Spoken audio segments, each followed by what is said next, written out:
Assalamualaikum warahmatullahi wabarakatuh. Alhamdulillahirabbil alamin wa bihi nasta'in ala umurid dunya waddin. Shadaqallahul azim.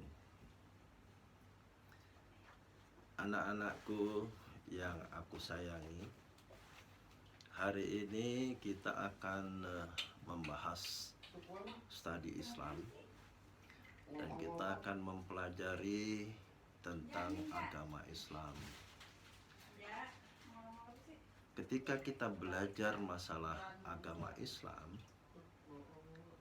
tentu nanti kita akan lihat dari sisi ruang lingkupnya, sejarah perkembangan Islam, metodologi pendekatannya, studi Islam dalam hubungan antara manusia dengan agama, manusia dengan Allah, dan manusia dengan sesama. Lalu juga kita akan mempelajari sumber-sumber ajaran Islam, baik itu berupa pemikiran maupun metode yang digunakan oleh para pemikir-pemikir Islam terdahulu. Kalau kita lihat dari kata agama Islam, itu secara etimologi itu berarti ada dua kata, yaitu agama dan Islam. Agama secara etimologi seakar dengan kata dana yadimu atau dana lahu atau dana bihi, yang berarti memiliki arti taat, patuh, dan tunduk. Sedangkan secara terminologi, Abdullah Daris mengatakan atau mendefinisikan agama adalah peraturan ilahi yang mengantarkan orang berakal sehat dengan sadar menuju kebahagiaan dunia wal akhirah. Nah, Islam sendiri berasal dari kata aslama yang mengandung arti berserah diri kepada Allah. Dari segi etimologi dan terminologi, Islam berarti kepatuhan, ketundukan, ketaatan, dan penyerahan diri kepada Allah Subhanahu wa Ta'ala untuk menghadirkan kesuksesan hidup dunia dan akhirat. Jadi, agama Islam adalah agama yang bersumber pada wahyu yang datangnya dari Allah Subhanahu wa Ta'ala dan bukan berasal dari Nabiullah Muhammad sallallahu alaihi wasallam. Nah, posisi Nabi dalam agama Islam hanya sebagai orang yang ditugasi oleh Allah Subhanahu wa Ta'ala untuk menyebarkan agama Islam tersebut gitu. Jadi posisi Nabi itu bukan sebagai pembuat agama, tetapi posisi Nabi hanya sebagai orang yang ditugasi untuk menjelaskan agama tersebut gitu. Nah, pengertian studi Islam secara harfiah, dia merupakan kajian mengenai hal-hal yang berkaitan dengan Islam. Pengertian secara umum ya adalah usaha untuk mempelajari hal-hal yang berhubungan dengan agama Islam yang dilakukan secara sadar, sistematis untuk mengetahui, memahami, dan membahas secara mendalam seluk-beluk atau hal-hal yang berhubungan dengan agama Islam, baik ajarannya, sejarahnya, maupun praktek-praktek pelaksanaannya secara nyata dalam kehidupan sehari-hari begitu. Nah, arah studi Islam selalu berorientasi pada satu, Islam bermuara pada ketundukan atau berserah diri. Yang kedua, Islam mengarah pada keselamatan dunia akhirat. Yang ketiga, Islam yang bermuara pada kedamaian. Jadi ada 3 arahnya. Ketika kita bicara masalah Islam, maka dia diarahkan untuk ketundukan, berserah diri kepada Allah Subhanahu wa taala. Dan juga yang kedua adalah keselamatan dunia dan akhirat. Yang ketiga adalah dia bermuara pada kedamaian. Ya, Islam itu damai gitu. Tujuan dari studi Islam ya, yang pertama adalah mempelajari secara mendalam hakikat agama Islam dan posisi serta hubungannya dengan agama-agama lain dalam hubungan budaya manusia. Jadi mempelajari secara mendalam pokok-pokok isi ajaran agama Islam yang asli, baik penjabaran dan operasionalisasi serta pertumbuhan dan perkembangan budaya Islam. Jadi kita pelajari seluruhnya, termasuk pertumbuhan dan perkembangan budaya secara Islami begitu. Lalu kita juga mempelajari secara mendalam atau mendasar ya ajaran Islam gitu.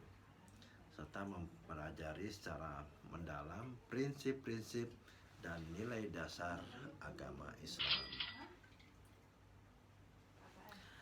Nah, dalam hal ini ketika kita belajar agama, ini jangan disamakan dengan ketika kita belajar agama Islam. Ketika kita belajar agama, ya pengertian agama tadi, maka semua agama pada hakikatnya terbentuk berdasarkan wahyu. Ya, nanti jangan dikatakan bahwa semua agama benar, tidak seperti itu. Maksudnya itu semua agama pada hakikatnya terbentuk berdasarkan wahyu dan tafsir terhadap wahyu gitu. Ada wahyu artinya datang langsung dari Allah kepada para nabi, ada tafsir ya, tafsir atas wahyu. Nah, jadi ketika wahyu bersifat pasti dan tetap gitu. Dia merupakan pernyataan aktual yang mengandung kebenaran-kebenaran abadi. Sementara kalau tafsir itu merupakan tanggapan hati nurani manusia terhadap wahyu. Jadi tafsir itu bisa berbeda, bisa tergantung kelas kualitas dari yang membuat tafsirnya itu begitu. Kedalaman ilmu itu sangat menentukan pembuat tafsirnya. Nah, tafsir menjadi sasaran tekanan baik oleh kekuatan luar maupun dalam gitu. Jadi dia ketika kita bicara masalah tafsir, maka ini menjadi sasaran, ada tekanan baik dari dalam maupun dari luar ya. Baik itu dari dalam diri sendiri maupun dari orang lain seperti itu. Itu pasti ada tekanan gitu, karena memang kadang-kadang kan sifatnya kontroversi ya. Kalau yang tafsir itu, kalau wahyu kan pasti sudah datang dari Allah. Ketika diperintahkan kepada Nabiullah untuk melakukan pelaksanaan sholat, itu pasti wahyu dan sudah pasti sifatnya. Tapi kalau tafsir bisa tuh tergantung kepentingan daripada manusianya itu sendiri gitu. Nah, begitu juga dengan Islam. ia dipahami oleh pemeluknya secara berbeda sesuai dengan kapasitas keilmuan yang dimiliki begitu, serta konteks-konteks sosial budayanya. Nah, nanti pemahaman Islam ketika sudah menyangkut tafsir manusia itu akan berbeda-beda tuh pemahaman Islamnya itu sendiri, ya, tergantung dari konteks keilmuan yang dia miliki gitu, serta konteks sosial dan budayanya beda gitu. Dari sisi budayanya misalkan ya, budaya orang Islam, orang Indonesia misalkan berbeda dengan konteks budaya dengan orang Arab sendiri seperti itu. Atau di Arab sendiri orang Iran berbeda dengan Arab Saudi seperti itu. Itu pasti ada pembedaan-pembedaan. Nah, itu kalau sudah dalam kategori tafsir begitu. Tapi kalau dalam kategori wahyu pasti dia mutlak adanya gitu. Nah, kadang-kadang ini menjadi kendala ketika kita melakukan studi Islam karena ada perbedaan persepsi, ada perbedaan konsep, ada perbedaan pemahaman-pemahaman terhadap Islam begitu. Nah, ketika kita lihat secara historis misalkan ya, kita kaitkan saja dengan kaitan dengan masalah historis. Islam adalah agama yang diwahyukan. Ini yang paling penting ini secara historis itu, Islam adalah agama yang diwahyukan kepada Nabi Muhammad Sallallahu Alaihi Wasallam untuk disampaikan kepada seluruh umat manusia gitu. Nah, ini secara historis ya, secara historis. Nah, tapi nanti ketika dia pahami secara tafsir itu tentu akan ada pembedaan-pembedaan itu. Nah, proses turunnya wahyu dimulai ketika Nabi Muhammad Sallallahu Alaihi Wasallam di Gua Hiro dan berproses selama 23 tahun dari mulai masa Nabi Muhammad Sallallahu Alaihi Wasallam di Mekah hingga di Madinah. Setiap kali Nabi Muhammad Sallallahu Alaihi Wasallam menerima wahyu, beliau menyampaikan kepada para sahabat. Nah, pada waktu itu ketika Nabiullah menjelaskan, langsung diterima oleh para sahabat. Tidak ada yang bertanya macam-macam gitu. Karena turun langsung dari Nabiullah Muhammad SAW gitu. Nah, para sahabat juga jarang bertanya kepada Nabi tentang permasalahan-permasalahan yang disampaikan oleh Nabi. Mereka selalu melakukan bentuk perintah tanpa bertanya. Cukup menirukan apa yang Nabi lakukan gitu. Jadi para sahabat itu betul-betul patuh pada zaman dahulu gitu. Jadi apa yang dikatakan Nabi dilaksanakan, apa yang dikatakan Nabi dilaksanakan seperti itu. Karena memang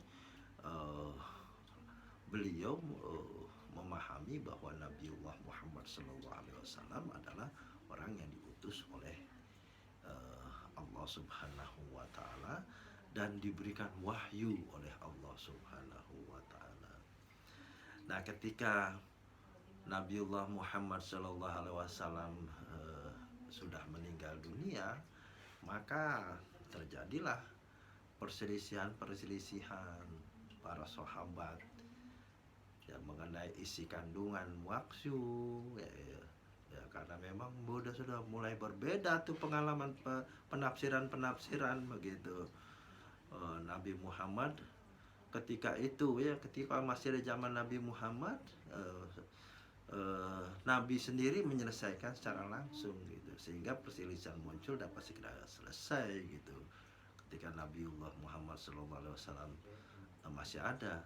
Tapi ketika beliau sudah wafat dan Islam mulai melakukan kontak dengan dunia luar, maka itu ada perbedaan tuh. Ada perbedaan tafsir manusia begitu. Seiring dengan tajamnya perbedaan sosialnya. Perbedaan itu maka akan melahirkan keberagaman ya dalam pemikiran pemahaman di kalangan umat Islam gitu. Ya, sekarang itu kita kenal adanya Islam Muhammadiyah, ya ada Islam Persis, ada NU, ya ada yang lain-lain, ada Naksabandia, ya ada apalah ya, banyak ya dia akar-akar yang ada di Indonesia itu ya. Belum lagi dulu juga ada Islam itu pembedaannya sudah keluar dari itu ya, karena memang masing-masing mempunyai tafsir yang sesuai dengan keilmuannya masing-masing begitu. Nah, perbedaan pemahaman yang paling utama dan pertama di kalangan umat Islam itu adalah masalah kepemimpinan, yaitu umamah ya, imamah ya. Jadi perbedaannya itu ketika masalah imamah ya, masalah imam. Umat Islam pada waktu itu ketika Nabiullah Muhammad SAW meninggal dunia ya, beranggapan bahwa yang menggantikan Nabiullah Muhammad SAW adalah Ali bin Abi Thalib begitu. Karena sesuai dengan wasiat beliau ya, yang disampaikan di Qadir Qaum ya, setelah haji wada dilakukan ya. Sementara umat Islam yang lain nggak seperti itu, karena dia tidak tahu ya, karena yang menerima wasiat itu kan cuma sebagian aja begitu ya, cuma sebagian dan tidak menyebar ke keseluruhan seperti itu. Nah, berawal dari masalah imamah ya, maka bergeser pada pemahaman-pemahaman yang lainnya gitu, yang berkembang pemahaman-pemahaman yang berbeda dari sisi teologi ya, baik itu masalah-masalah dari sisi keagamaannya ya, baik itu dari sisi teologinya, dari sisi fikihnya, dari sisi tasawufnya, beserta institusi atau tarekat ya sifatnya ya, atau hingga kini perdebatan di kalangan umat Islam termasuk Indonesia terus berkembang dan dapat ditemukan satu kesepakatan gitu.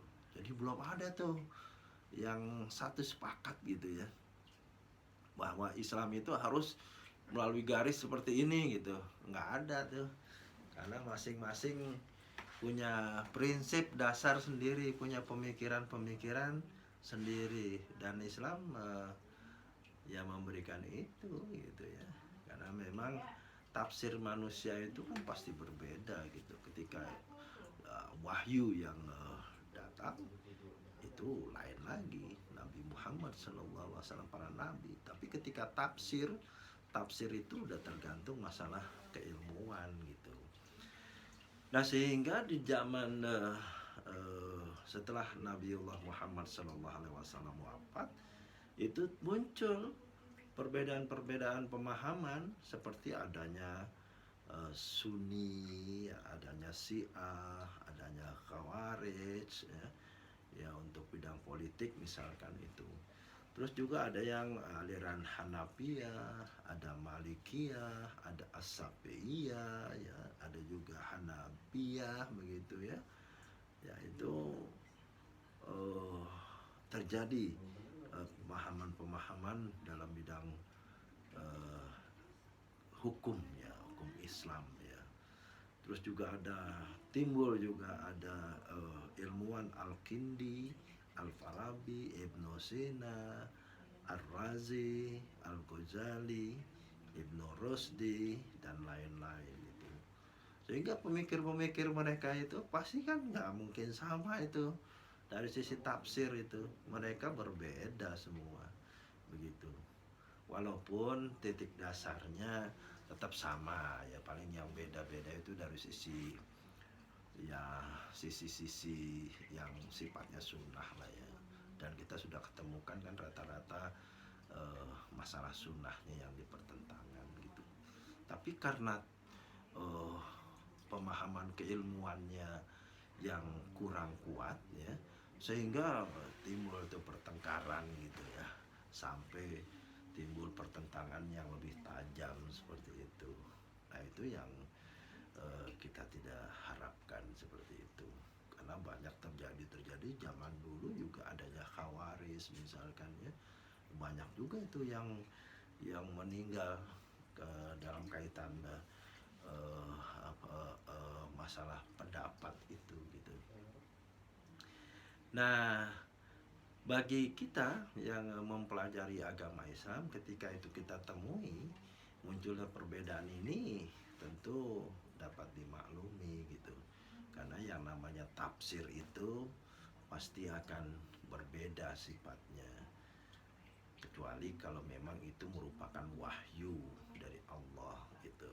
Kalau sudah wahyu sifatnya sudah tidak bisa dipertentangkan lagi masalah yang lainnya. Nah, sehingga ketika kita bicara kebenaran saja ya, kebenaran saja bisa saja diklaim benar menurut dia ya, kebenaran suci maupun absolut itu.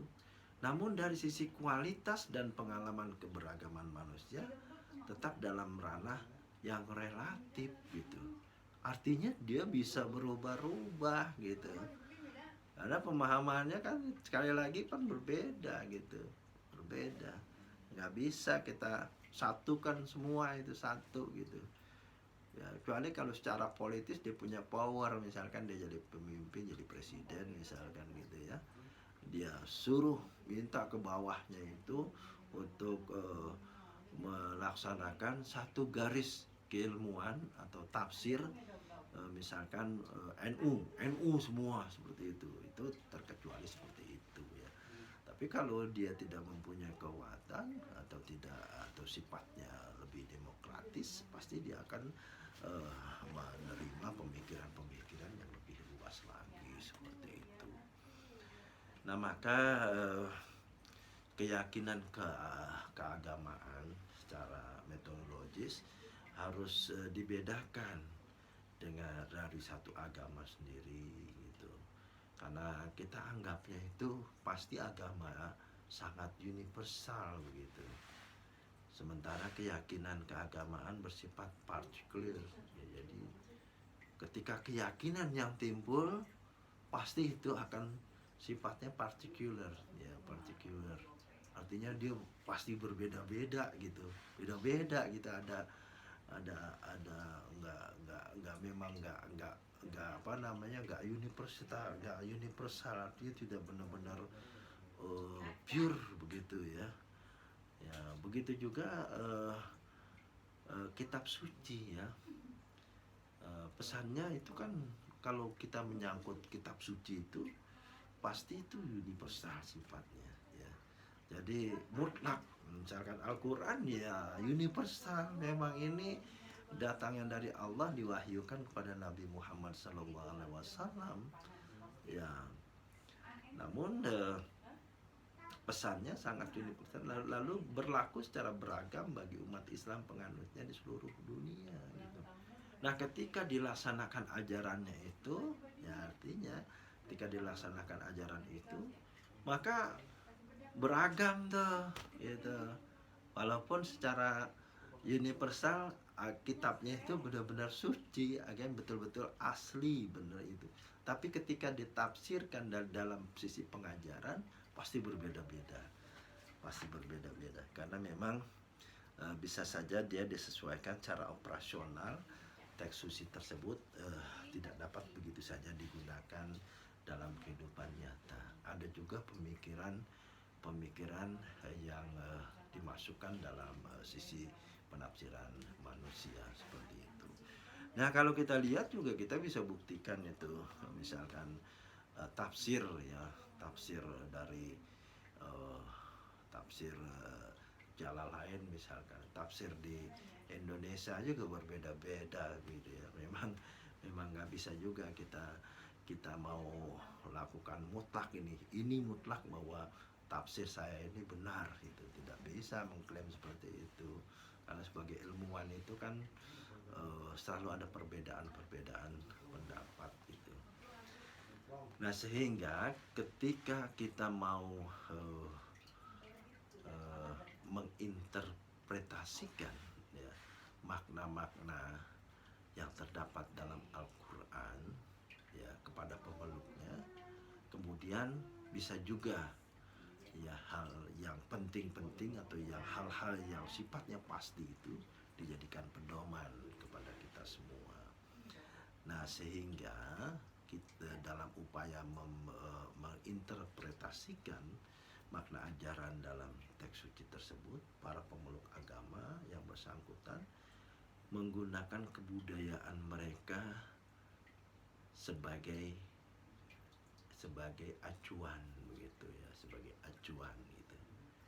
Jadi sadar atau tidak sadar, hasil interpretasi itu menjadi bagian dari sistem pengetahuan yang diyakini di tempat mereka menjalani kehidupan gitu.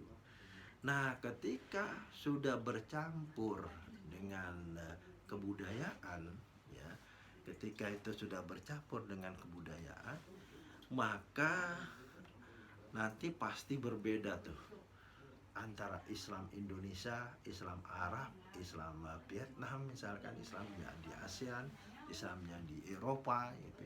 Itu pasti ketika sudah bicara masalah kebudayaan pasti akan berbeda seperti itu. Jadi saya kira untuk pembahasan kita kali ini cukuplah ya masalah itu. Yang paling penting Anda pahami ya, yang paling penting Anda pahami adalah ketika kita bicara masalah wahyu ya, itu pasti mutlak adanya. Tapi ketika kita bicara masalah tafsir, itu pasti akan adanya bias-bias atau perbedaan-perbedaan yang dimiliki oleh setiap manusia. Nah, oleh karena itu mari kita sebagai mahasiswa tentu ya, sebagai Anda sebagai mahasiswa mulai berpikir logis ya. Arah pikiran Anda sudah mulai terbuka bahwa ketika itu kita bicara masalah tafsir pasti akan berbeda-beda. Nah, nanti secara realitasnya ketika kita menghadapi kenyataan itu, kita juga harus mulai shock kepada umat-umat lainnya atau umat Islam yang mengandung mazhab-mazhab lainnya begitu. Sehingga kita berpikir bahwa barangkali memang pola pemikiran yang dia lakukan itu adalah seperti itu begitu. Jadi kita sebagai manusia itu tidak ekstrim sifatnya ya. Saat tidak ekstrim sifatnya. Ya, saya kira untuk hari ini cukup ya. Dan saya akhiri. Wassalamualaikum warahmatullahi wabarakatuh. Saya akhiri ya. Sampai ketemu lagi. Nanti kita akan diskusikan ya, beberapa hal-hal yang barangkali Anda tidak mengerti. Boleh nanti kita diskusikan secara forum. Secara forum ya, untuk kita diskusikan bersama masalah-masalah yang akan muncul gitu ya. Sekian, wassalamualaikum warahmatullahi wabarakatuh.